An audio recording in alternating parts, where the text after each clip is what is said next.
We are still 2 months away from the official release of Warner Brothers' new film Joker, starring Joaquin Phoenix as the Joker, who else, directed by Todd Philips, a film that exists outside of the current continuity of the DC cinematic universe, and the whole screenplay leaked onto the internet already. And I read it. So here we go.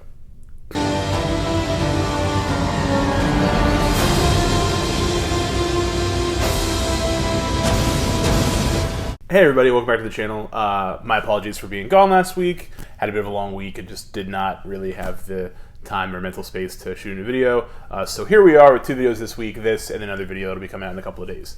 So, as we start the video out with, the screenplay, at least an early draft of it, to the new movie Joker has leaked onto the internet. If you follow my channel or you follow me at all, you know that I'm a huge script nerd. I collect screenplays. I love reading screenplays on the internet. I love reading unproduced screenplays for movies that never actually got made. I made a video about that before.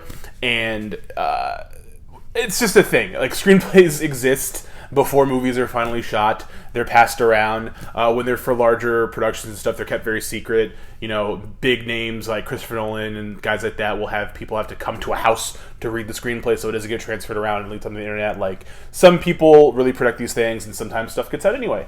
In the case of the Joker script, I'm not sure exactly how it got out, but it got around. People were talking about it online, from DM to DM to DM. It ends up in someone's hands. And then, you know, if you're curious and you don't care about spoilers, like I personally don't, you read it. For the purposes of the video, I'm going to be reviewing the screenplay that I read. I'm not prematurely reviewing the movie because I haven't seen it outside of the trailer.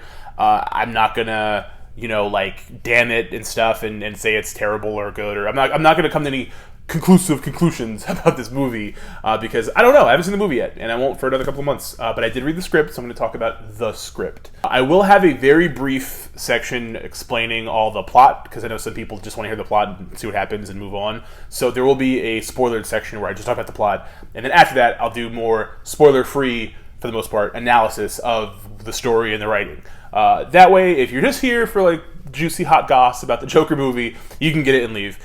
And then if you don't want anything spoiled, but you are curious about my thoughts about the movie itself, there'll be some other stuff, and it'll be the best of both worlds. Maybe. So, first a little bit of background. I have been sort of on the fence about whether or not I'm excited to see the movie Joker, for a couple of reasons.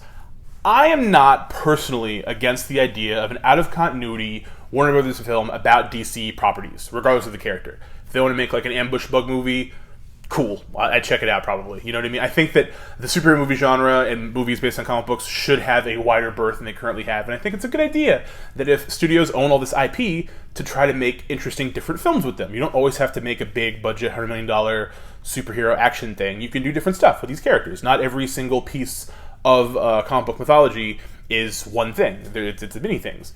The concept here, doing that with the Joker, is a little bit dicey, and I can kind of see why some people are already ready to hate this just sight unseen, because the Joker is a character who has traditionally been a villain for, like, ever.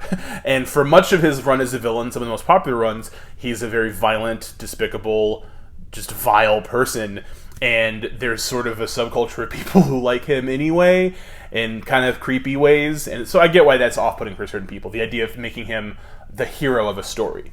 But, you know, I go in everything with an open mind. I'm not going to sit and, like, damn something based on the premise alone, unless the premise is, like, you know, inherently racist or vile or misogynist or something. But, like, this is just, like, it's a movie about the Joker. You know, we'll see what happens. The thing that checks me out isn't so much the loose, basic concept of the thing. It's the talent behind the camera and the approach they're taking, specifically. The movie's going to be directed by Todd Philips, who directed, like, the Hangover movies, Old School, other different kind of bro comedies. And that's not a bad thing. Lots of people go from comedies to making other kinds of films. It's just that, like, Todd Phillips has not done it with, like, a lot of panache. It's not like this is like Adam McKay, like a guy who's been shown to have a little bit more versatility. I mean, maybe this is going to show us, but so far, Todd Phillips has shown me very little versatility at all. But, again, that's okay. It's just that he decided he wanted to make a movie about the Joker because he wanted to make a movie that used, like, a superhero character, in this case, a Batman villain, and recontextualize them into, like, kind of a Scorsese pastiche. Like, his concept for the Joker movie is heavily indebted to both Taxi Driver, directed by Martin Scorsese, written by Paul Schrader, and King of Comedy, directed by Martin Scorsese as well. Like, heavily so. Martin Scorsese was at one point on board as a producer. I'm not sure if he still is. And at one point, Leonardo DiCaprio was someone they were going to have actually play the Joker. Clearly, that's a conversation Marty tried to talk him into that probably went unsuccessfully. Thank God, personally, I think. Instead, they got Joaquin Phoenix, who's a huge pull, one of the greatest living actors, in my opinion. He's fantastic. He looks interesting in the trailers. And, you know, I want to give the movie a chance when it comes out. I want to give it a fair shake. But Todd Phillips, to me, is not a particularly talented screenwriter. And he's co-writing this movie with Scott Silver, who I also think is not a particularly talented screenwriter. I've read a few of his scripts. He's one of the uncredited rewriters on X-Men Origins Wolverine. And just not really my cup of tea. The only movie Scott Silver's ever written that I didn't think was terrible is 8 Mile. And most of the reason 8 Mile works is because it's just Purple Rain, but with Eminem's real life grafted over top of it. It's pretty hard to fuck up. That said, here, spoiler, is the general plot of Joker. So Joker is a relatively straightforward crime drama, psychological thriller, character study about a man named Arthur Fleck, who turns to be the Joker, played by Joaquin Phoenix. And Arthur Fleck lives in Gotham City. Gotham is sort of depicted as like a shitty 70s-ish New York, a la old Scorsese films, early 80s, late 70s. Arthur is a clown. He gets rated out as like an independent contracting clown. He lives with his mother, and he's like just a kind of depressed weirdo. He has a disorder where he cannot control his own laughter. He laughs even when he does not feel happy or finding anything funny. It's like an actual debilitating thing. He sees a social worker about it through city services, but it's the only way he can get his medication. He's on medication. It doesn't really help.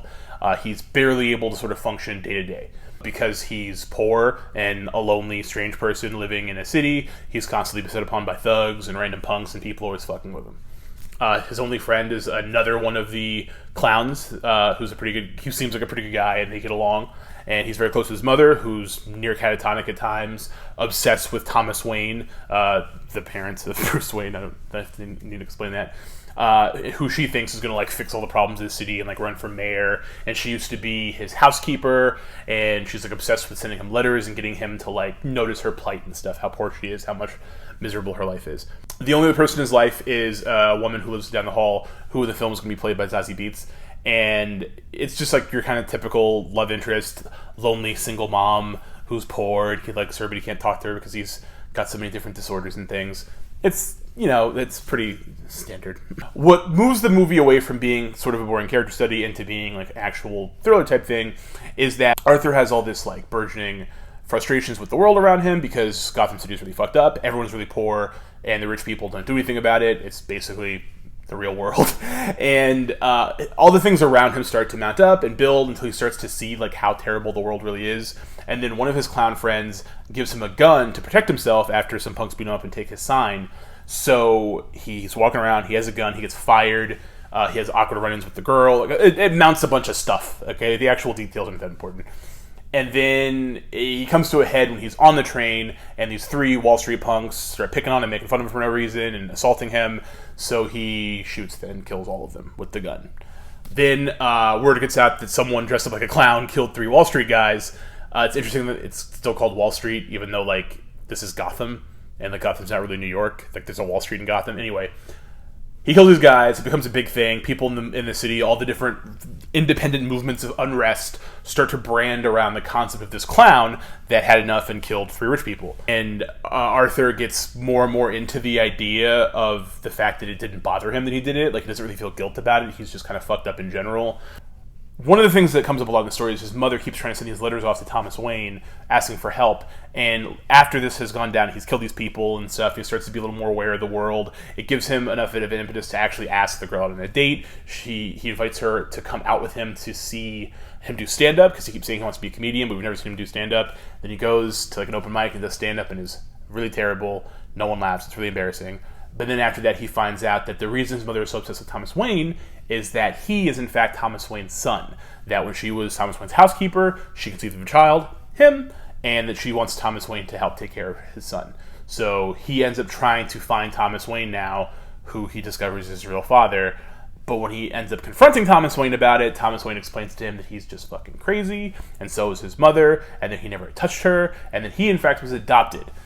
Which leads him on a different path of him finding out that he was adopted and that his mother was like nuts, as in the film's vernacular. And that his mother had a boyfriend that abused him heavily while he was a child, and he was beaten so badly that he got a brain injury that caused his laughing disorder. So he's not related to Thomas Wayne. He's just like a bastard, basically, I guess. And his mom is unwell, and yeah. Then cops, the entire time this is going on, cops are trying to figure out who the clown was that killed those Wall Street people, because when rich people die, cops care. And they actually kind of start to single out Arthur as being the prime suspect. When they go to see his mother collapses because she's so shocked, and then she ends up in the hospital with a stroke, and then she ends up dying. And when I say she ends up dying, it is heavily implied that Arthur kills her after he finds out that he's adopted and she did all these things to him. Then he buries his mother, the cops are still on his case, and the video leaks of his really bad stand-up earlier, and he ends up on the Murray Franklin show. Murray Franklin is this character to be played by Robert De Niro. Robert De Niro is basically playing sort of like an homage to his character in King of Comedy, because Arthur watches the Murray show, he's obsessed with it, a la King of Comedy, haha, and everyone laughs at how terrible this guy is, and Murray tries to get him actually to be on the show. So the rest of the movie is kind of building up to him showing up on the show as himself to do a stand-up set.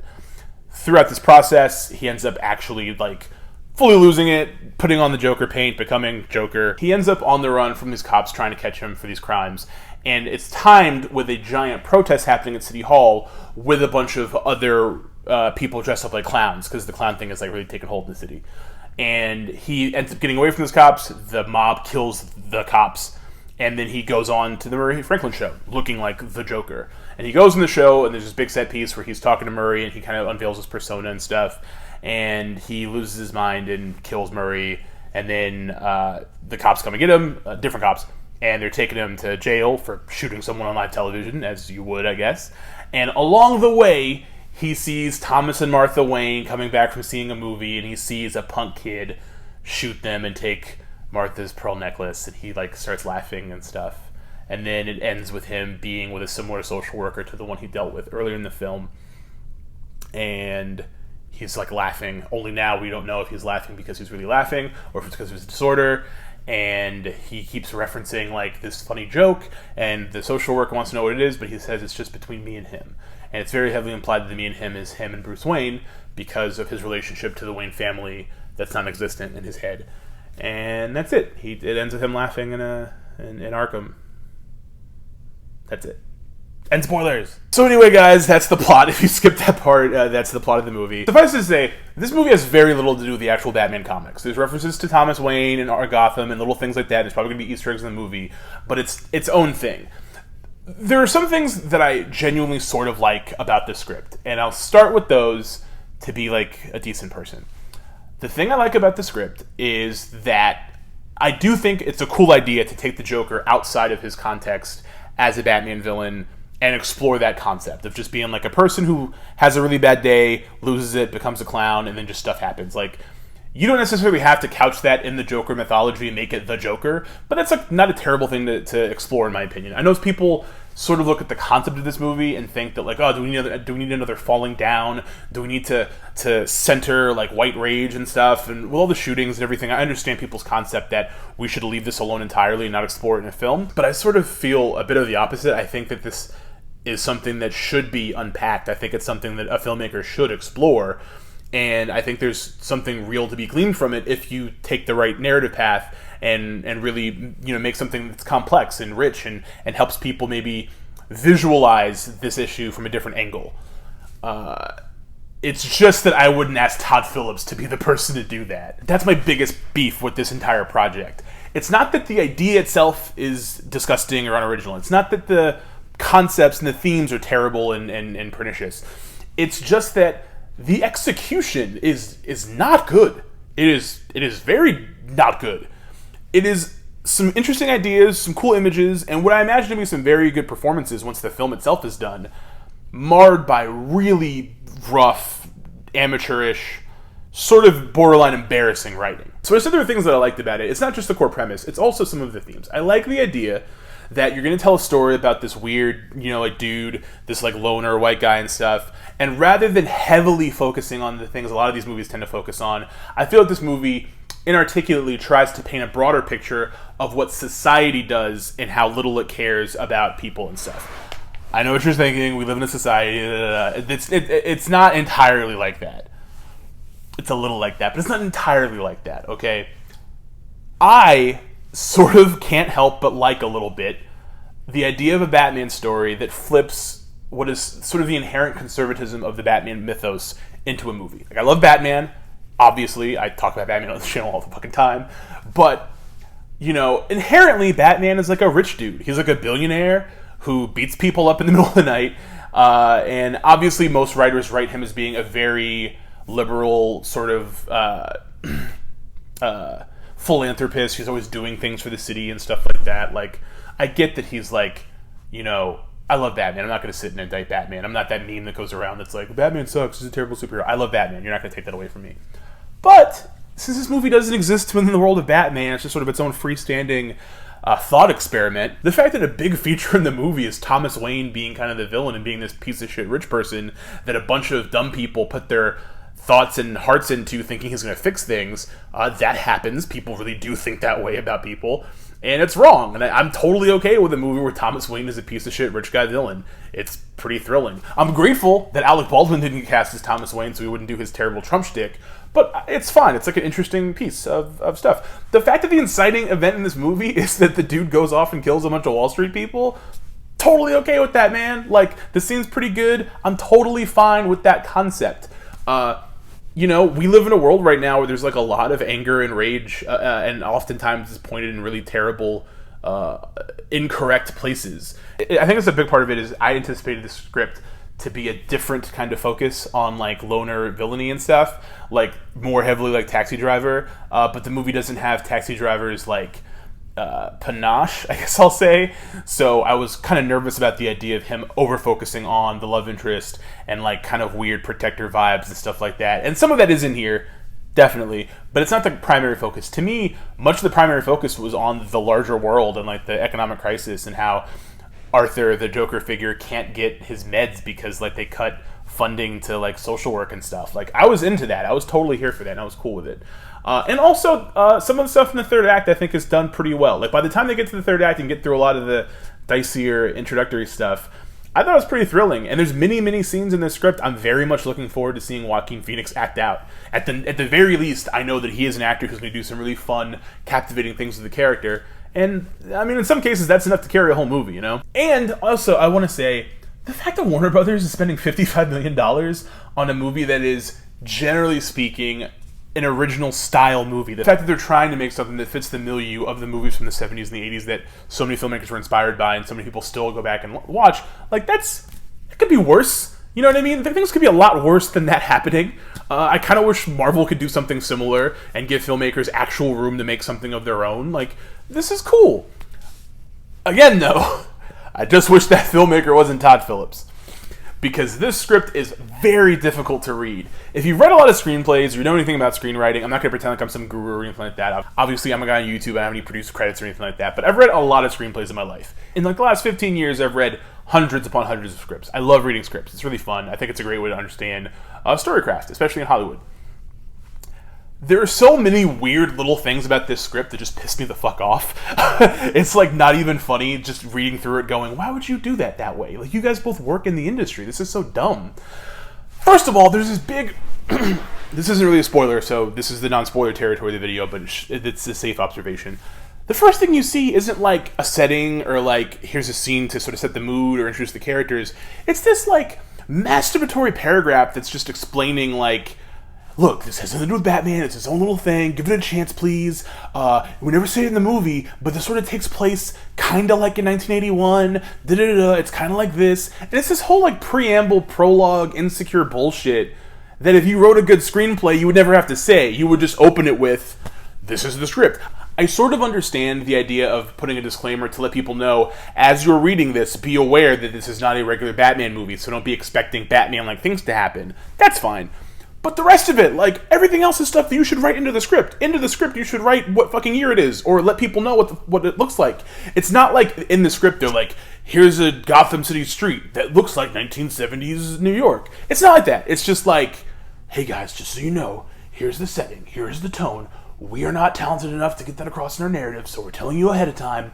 So just like fill in the blanks yourself with scenes from the 3 movies that I liked when I was in film school. And who the fuck is that for, right? That's so weird. So that sucks. Another thing that really sucks is that in screenplays, like when you introduce a character, like, you know, like the typical format is like, here's the character's name in all caps. Here's Dom. He's sitting in front of his phone talking about movies, the internet, you know, that kind of thing or whatever. That's how you would explain. That's how you would describe me, right, in a script about what's happening right now.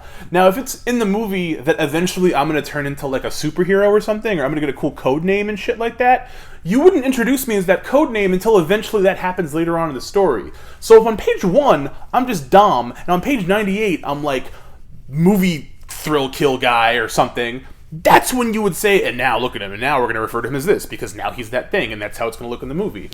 From page 1, every time he is described in the basic action paragraphs around the script, he's just called Joker.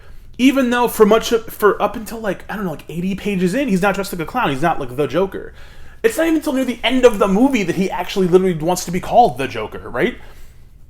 So it's just distracting because every time it says Joker, I mentally, because I'm reading this and imagining what it says is happening, that's how screenplays work, I mentally have to remind myself, he's not the Joker yet. He's just a depressed-looking white guy. I shouldn't have to remind myself that. If you're going to give his real name away in the story, people are going to know his name is Arthur Fleck, just say Arthur. Arthur does this. Arthur does that. Arthur goes to his mother's room. When he puts on the clown makeup, then say, Arthur's no longer Arthur. Arthur's the Joker. The Joker is doing this now. It's not fucking hard. But, like, the fact that something that simple and that basic is completely skipped over lets you know this is just, like, a really badly written script.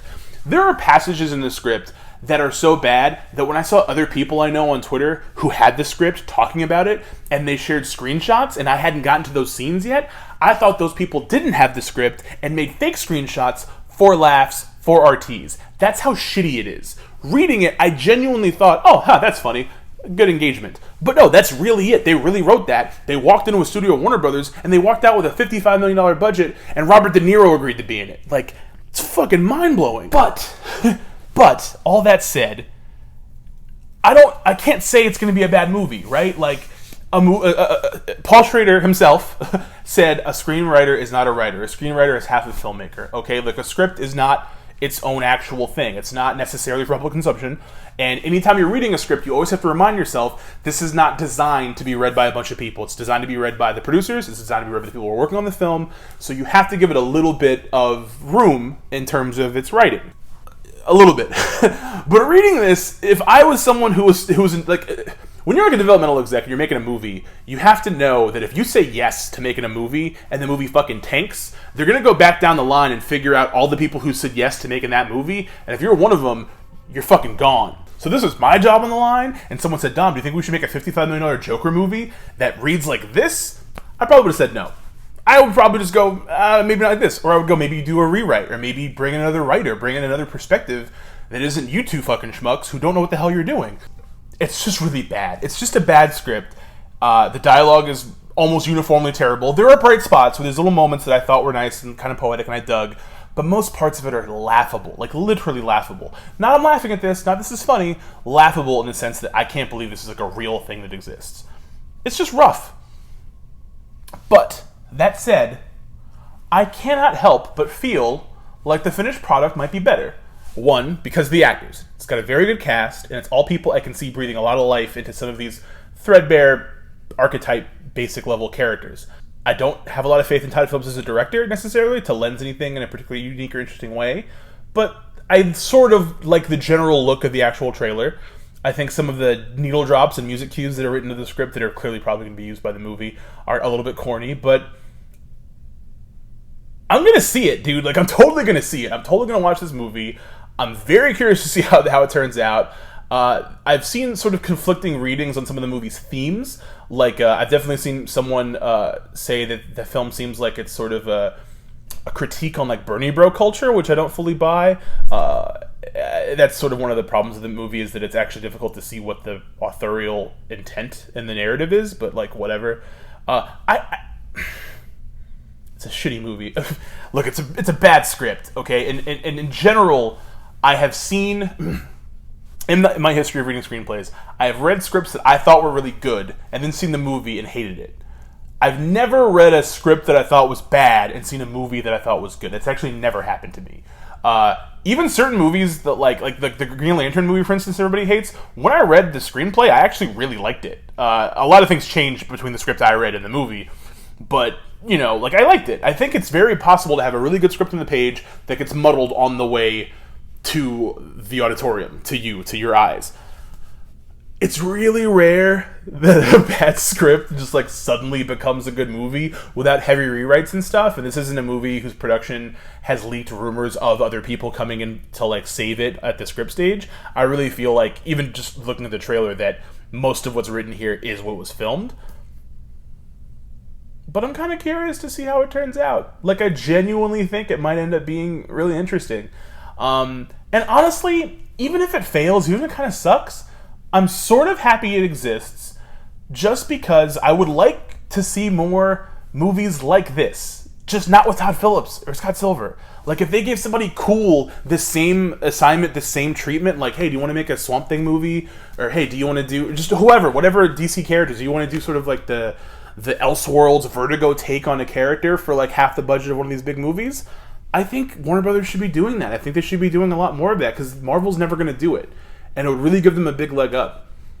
Hopefully this works out for them.